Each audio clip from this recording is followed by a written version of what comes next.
Well, welcome to the explanatory and opening session of sermons from the living room. I was thinking I was going to get some background picture for my YouTube channel, and so I Googled living room and I found this immaculate, beautiful living room, and I just pasted over top of it sermons from the living room. And the more I looked at it, the more I thought, that doesn't look anything like my living room. So then I Googled a different one, like messy living room, and then I found one that, looked actually lived in, and then sermons from the living room. And I think that's actually a lot more like my living room. It's chaotic, it's random, it's inconsistent, it's messy. Welcome to my living room. Welcome to my life. But obviously I have greater intentions in creating a YouTube channel than simply showing you the mess that's in my house, and my title suggests it, Sermons from the Living Room. My title is loosely based on an old show called Tales from the Crypt. Remember that? I never actually watched that show, but I remember thinking how odd it was that you could actually hear stories from a vault with dead people. You certainly would not expect anyone to be sharing any stories if they were dead. Similarly, maybe it's a bit surprising to hear sermons from the living room, but I don't think it's quite as odd as it first appears. What is sermons from the living room all about? For me, it started when I was a child. My parents loved to tell the story, and I'm kind of sad, I guess, that I grew up thousands of years ago before smartphones and real home videos, but I would gather the family together in the living room after church, and I would preach to them. That picture is funny enough as we consider a child making his family sit down for a sermon. But to make it all the more humorous, I was only 5 years old. And to add humor to humor, I was no ordinary preacher.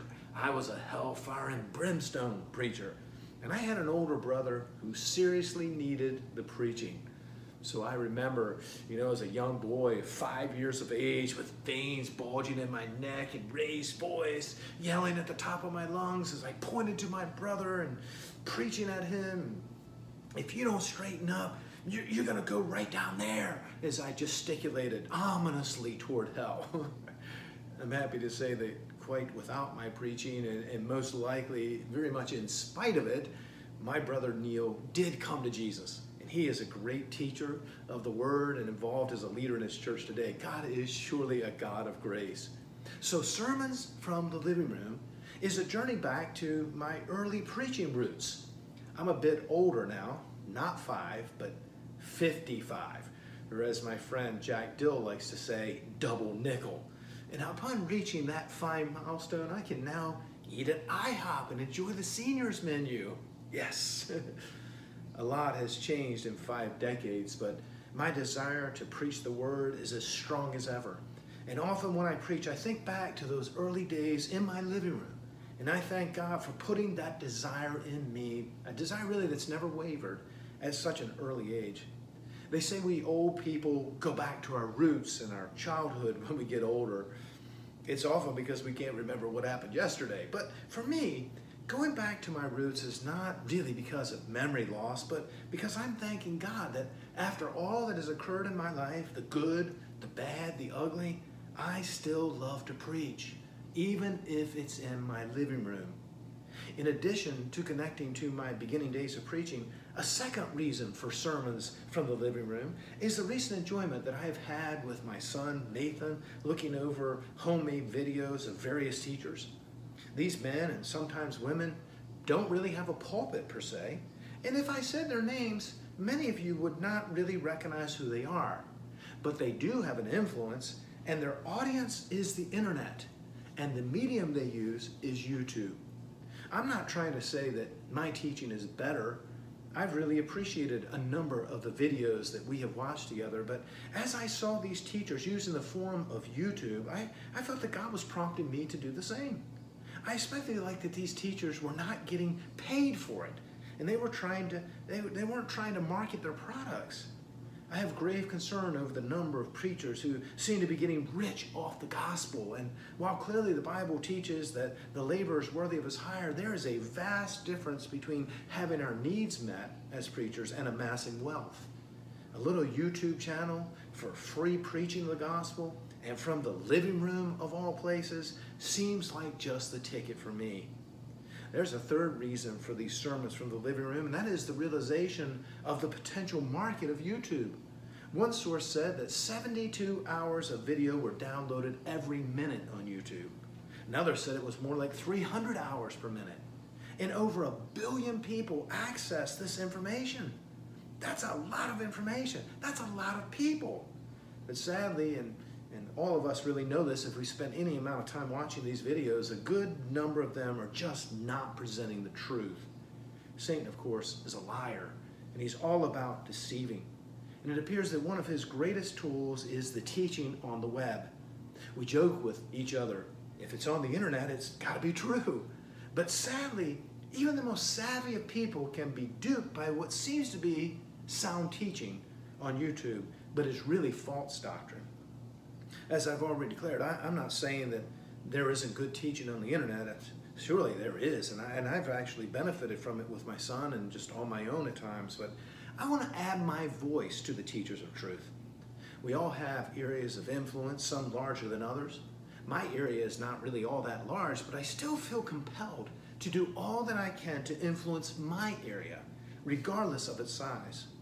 In my living room right now, there is not a single person. It's just me. I'm preaching to myself. I have no idea if anyone will ever watch any of these sermons. But then again, no preacher can guarantee that people will show up on any given week. And since in most churches that I've been a part of at least, many people come about a minute before the service or 10 minutes into it. There have been Sundays when I look back before the praise began and thought, oh, this is the week when no one comes. This is the week when this church folds.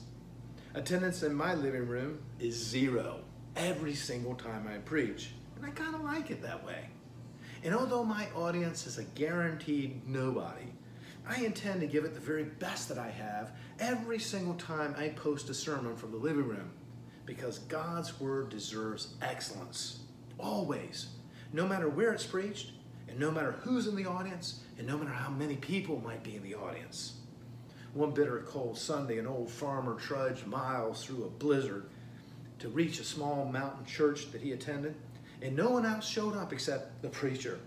Looking around the empty pews, the clergyman leaned over the pulpit and suggested to the lone congregant that it seemed really hardly worth proceeding with the whole service, with such a low turnout. He said, perhaps we'd be better served to just return to our nice warm homes. And he said it in a tone that kind of encouraged the farmer that this was a great idea. The old farmer looked at the preacher and said, listen, I'm just a simple farmer. But when I go to feed my herd, if only one cow shows up, I sure don't let her go hungry. The preacher felt a little embarrassed, maybe even a bit guilty, so he went ahead and he conducted the entire service. He did the hymns, he did the readings, he did the announcement, he gave his sermon. The whole thing lasted over an hour. And after the service, he said to the farmer, he said, I sure hope that I've met your needs today. And the farmer said, listen, I'm just a simple farmer, but when I go to feed my herd, if only one cow shows up, I sure don't force feed her with everything that I have brought for the lot of them. Well, I aim to preach the whole meal every single time I give the sermon, and with all the energy that I can muster. And who knows, maybe the sermon is just for me. The Lord knows that I need it. At least I'll be freed up from one thing that trips up a lot of preachers: worrying about how people are responding rather than giving the word to please the God who gave it to us, and caring fully and only about God's approval and God's applause. From my living room, I won't be discouraged by my audience, since I won't even know if I have one or how they might be responding. I remember a number of years ago, and I've tried hard over the years not to do this, but I had a sermon that God had given me, and I couldn't help think of a certain person that really needed that sermon, and I was hoping that they would show up. And sure enough, they came. I preached my heart out, and they seemed to be listening. In fact, they were intent. They were in tune. They were taking notes. And I thought, yes, Lord, finally, you are getting through this message to them that they so desperately need. And I couldn't wait to shake their hand and greet after the service to see how God had miraculously changed their lives through this sermon. And here comes the guy through the receiving line. He looked me in the eye and he said, Pastor, that was a wonderful sermon today. That was the best one you have ever given, I think. It was so full of truth. It was convicting. I sure wish Bill had been here to hear it. Well, one thing wonderful about preaching to myself is that I can have a person in mind that, boy, I hope they hear this and I hope this thing is for them. And another wonderful benefit is I don't have to puzzle while I'm preaching over trying to read the nonverbal communication of people, wondering who's listening, who's agreeing, who's not. That person has a frown. That person has his arms crossed. That person looks like they could kill me. This one looks like he is bored to death. It's every preacher's nightmare. But Sermons from the Living Room alleviates all of that by eliminating an audience that I can see. I love the story about the man who walked out on the preacher during the sermon. That always unnerves me when that happens. You know, what did I just say? Why are they leaving? Did I mess up? Am I going too long? Well, in this particular sermon, the man walked out in the middle of it, and the preacher couldn't help but notice. He regained his composure, he did his best to be able to finish, and after the service, the wife of the man who had walked out came up to him and said, "Pastor, I sure hope that my husband walking out didn't bother you."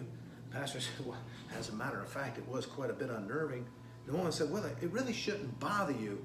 It's not a reflection on your sermon at all. He's been walking in his sleep since he was a child." Over the years, I've had a number of people, what I would call repeat offenders.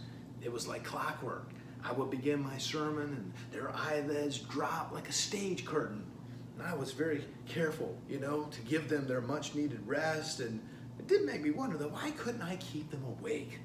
Sermons from the Living Room produce no such worries. Sleep on. I have no idea.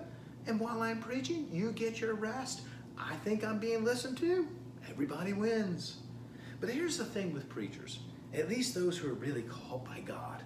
We have a conviction to preach. We have to preach. Even when we don't want to preach, we find that we really have no other choice. As my mentor in ministry told me a number of years ago when I told him I felt called into the ministry, he said, "If you can do anything else, do it." I couldn't do anything else. Truth is, I don't have a whole lot of skills to do much else, but I couldn't do anything else because I'm compelled to preach. A mother went to wake her son up for church one Sunday morning, and when she knocked on his door, he said, "I'm not going." She said, "Why not?" He said, "I'll give you two good reasons. One, those people don't like me over there, and two, I don't really like them." And his mother said, "Well, I'll give you two good reasons why you are going to go. Number one, you're 47 years old. And secondly, you're the preacher." My mentor in ministry, George, would always say that he had a love-hate relationship with the church.